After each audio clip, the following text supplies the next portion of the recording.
Welcome back. Well, we understand that the 6 African leaders, including President Cyril Ramaphosa, currently coordinating diaries to find a time when all 6 can go to Russia and to Ukraine to try and broker a peace in the war between them. On Monday, President Cyril Ramaphosa announcing the initiative, he said it had been agreed to by both the Russian President Vladimir Putin and the Ukrainian President Volodymyr Zelensky.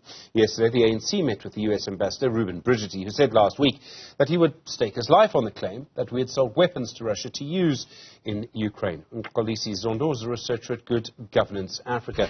Mxolisi, good afternoon to you. There's so many things going on here. Is it possible to put our policy under a tight definition at the moment? Can we say that our policy fits into a nice, neat little box and maybe under the definition of non-alignment? Thank you. Thank you so much for having us, Stephen. Good afternoon to you and your viewers. Our foreign policy is one that you could say does fit into non-alignment, especially when we think about our national interests as defined in the South African Department of International Relations and Cooperation documents, such as the one that came out last year, the National Interest Framework document that came out in 2022 from DERCO, and the 2011 foreign policy document that speaks about the diplomacy of Ubuntu that we are pursuing as South Africa. And in these documents, they both are in sync with each other, and they define our national interest as that which first centers South Africa's priorities, and then the regional priorities of the SADC region. And then they go on to say that we are also pursuing a better Africa towards a better world. Now, when you look at those, and then you look at conflicts around the world, be it the current conflicts between Russia and Ukraine, what you then see is that it is in the interest of the South African government and its people to assist in ensuring that there are peaceful settlements, because what we are pursuing, at least as defined by these documents, is a better African continent and a better world in which all would benefit from its prosperity. The definition of national interest, I mean, I think if you put 2 South Africans in a room and ask them what's in the national interest, I think you're going to get 3 different views. Isn't that quite hard to define, what's in the national interest? I mean, I could say it's in the national interests to stick with the biggest trading partner, which is the United States, which is not part of the conflict, but is part of the conflict. I could also say that where in the national interest is there room for principle, and principle matters. Yeah. I totally agree with you, Stephen. There, it is a very contested concept, right? And it is one that is defined on behalf of citizens by the current government through the social contract that the citizens and the states sign, right?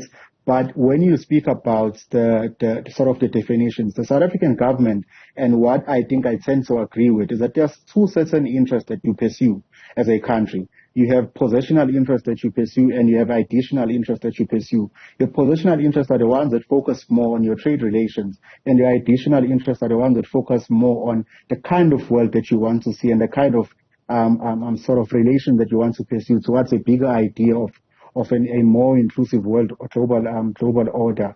Now, when we look at South Africa's trade relations, right, I think it is a misgiving for us to overemphasize the importance of trade relations, because we also have other interests that the country must pursue.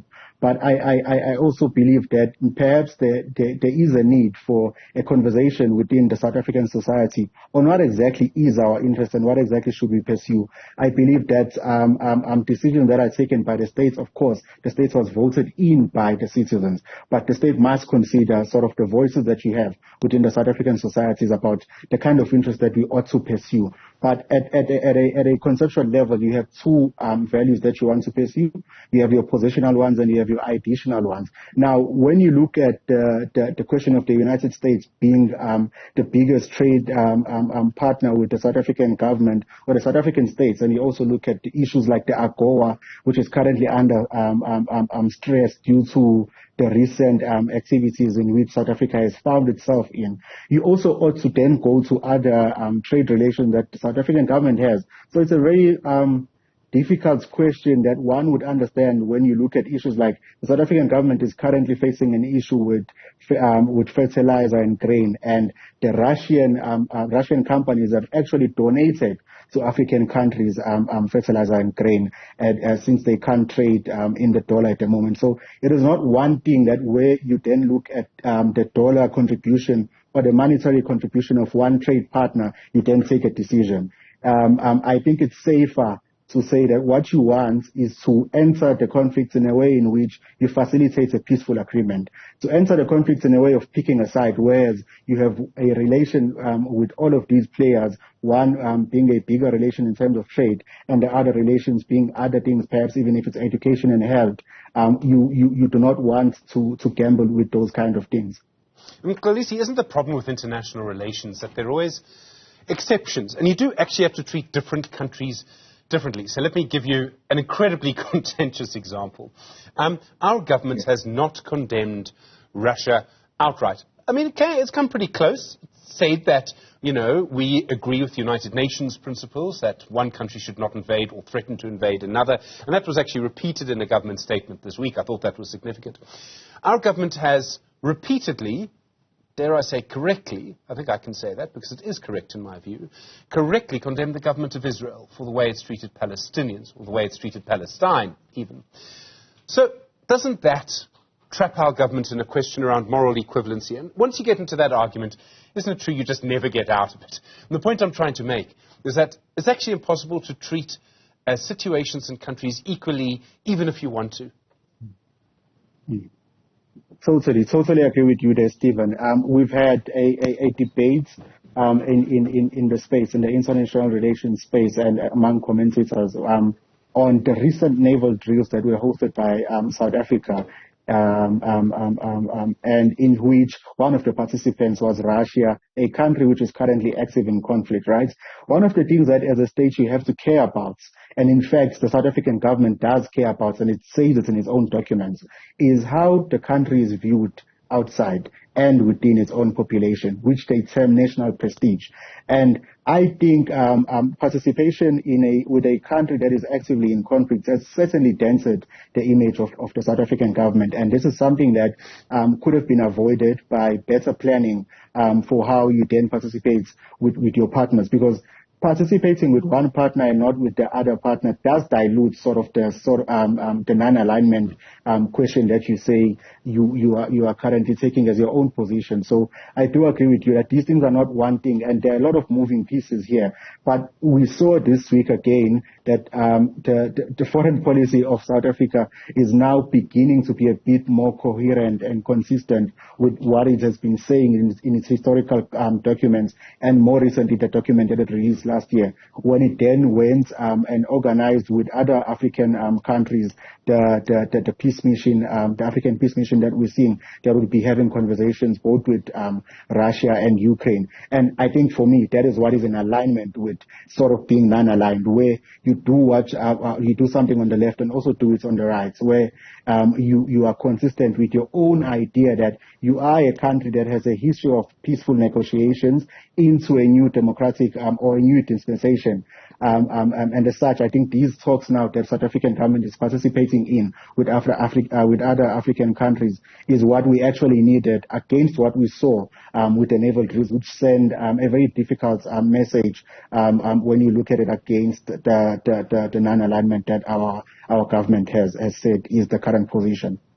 Mxolisi, there's another issue, and again, none of this is simple, right? I'd rather be discussing quantum physics. But many people accuse the ANC government of backing Russia. I mean, the ANC doesn't say that it's backing Russia, but backing Russia because of historical ties. Now, the ANC is the governing party, as you pointed out earlier, it won an election.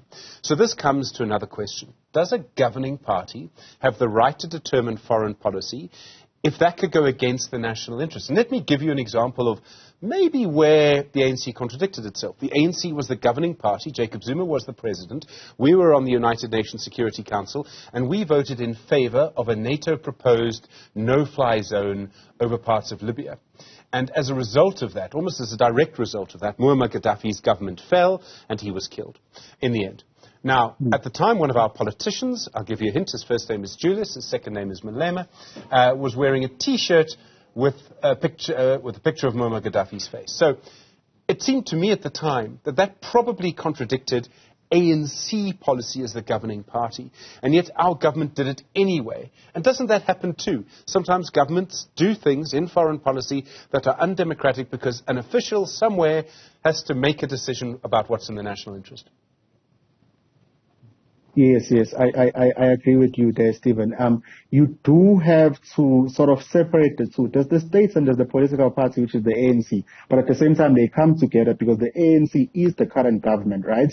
And I think within the social context, the ANC has the responsibility in government to sort of provide a direction of what is our foreign policy today and what makes our national interest. And there are a lot of moving pieces. And as and when they make their trade-off, they have to consider all of these things. And I think when you look at the recent news now of a Russian dog of Lady R, one wonders if the allegations, certainly the allegations are big, and the U.S. ambassador might have missed an opportunity to carry out those allegations or question those allegations in a more diplomatic way. But there's a serious question to be asked there, because that was a state's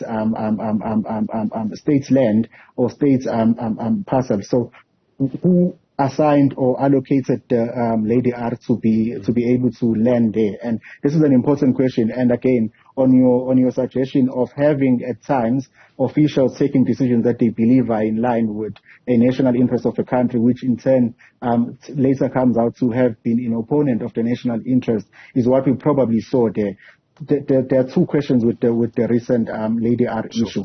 There's a question of what was in the ship, and there's a question of the permission of the ship even landing there. How was it authorized, and what was it authorized to do? And this is a question that if later on we find out through the inquiry that some people were involved, we'd have to go back to this conversation of being able to differentiate business interest or political interest between political parties and interest of the state and government. And this is where I agree with you that we do need to at least have some conversation of what it is today that makes our national interest and what guides our foreign policy. As much as the current political party in government. I'm afraid we are going to have to stop, but there's so much to say. Really enjoyed talking to you. Thank you very much indeed.